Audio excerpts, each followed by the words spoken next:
Hi, ಇವತ್ತೊಂದು ರೆಸಿಪಿನ share ಮಾಡ್ತಾ ಇದ್ದೀನಿ. ಲಂಚ್ ಬಾಕ್ಸ್ಗೆ ಆಗಿರ್ಬೋದು, ನೈಟ್ ಡಿನ್ನರ್ ಅಥವಾ ಬ್ರೇಕ್ಫಾಸ್ಟ್, ಲಂಚ್ ಎಲ್ಲದಕ್ಕೂ ಯೂಸ್ ಮಾಡ್ಕೋಬೋದು. ಆ ಥರ ಒಂದು ರೆಸಿಪಿ ಇದು. ಸಬ್ಬಕ್ಕಿನ ರಾತ್ರಿಯೇ ನೆನೆಸಿಟ್ಕೋಬೇಕು 1 ಕಪ್ಪಷ್ಟು. ಅದಕ್ಕೆ ತಕ್ಕಂತೆ 1 ಕಪ್ಪಷ್ಟು ರವೆ, 1 ಕಪ್ಪಷ್ಟು ಮೊಸರು, ಸಬ್ಬಕ್ಕಿ ಮೂರನ್ನು ರುಚಿಗೆ ತಕ್ಕಷ್ಟು ಉಪ್ಪನ್ನು ಹಾಕಿಬಿಟ್ಟು ಸ್ವಲ್ಪ ಮ್ಯಾರಿನೇಟ್ ಆಗಿಬಿಡಬೇಕು. ಅಷ್ಟರೊಳಗೆ ನಮಗೆ ಬೇಕಾಗಿರೋ ತರಕಾರಿಗಳನ್ನೆಲ್ಲ ಹಾಕಿ ರೆಡಿ ಮಾಡಿ ಇಟ್ಕೊಂಡು ನಂತರ ಅದಕ್ಕೆ ಚಟ್ನಿ ಕೂಡ ಪ್ರಿಪೇರ್ ಮಾಡ್ಕೊತಾ ಇದ್ದೀನಿ.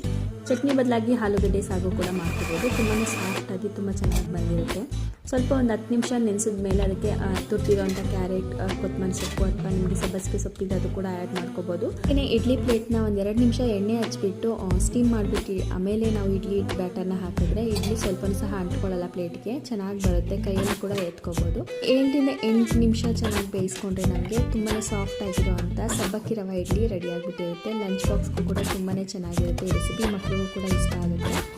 ಹಾಗೆಯೇ 2 ಸೀರೆನ ಯೂಸ್ ಮಾಡಿಕೊಂಡು ಒಂದು ಫ್ರಾಕ್ ಹಾಗೆಯೇ ಲಂಗ ಬ್ಲೌಸನ್ನು ಸ್ಟಿಚ್ ಮಾಡಿದ್ದೀನಿ. ತುಂಬಾ ಪರ್ಫೆಕ್ಟ್ ಆ್ಯಂಡ್ ಫಿನಿಶಿಂಗ್ ಕೂಡ ತುಂಬ ಚೆನ್ನಾಗಿ ಬಂದಿತ್ತು. ನಿಮಗೆ ಬೊಟಿಕ್ ಸ್ಟೈಲಲ್ಲಿ ನಾವು ಫಿನಿಶಿಂಗ್ ಮಾಡಿಕೊಡ್ಬೇಕು ಅಂದರೆ ಅದನ್ನು ಐರನಿಂಗ್ ಮಾಡೋದು ತುಂಬಾ ಇಂಪಾರ್ಟೆಂಟ್.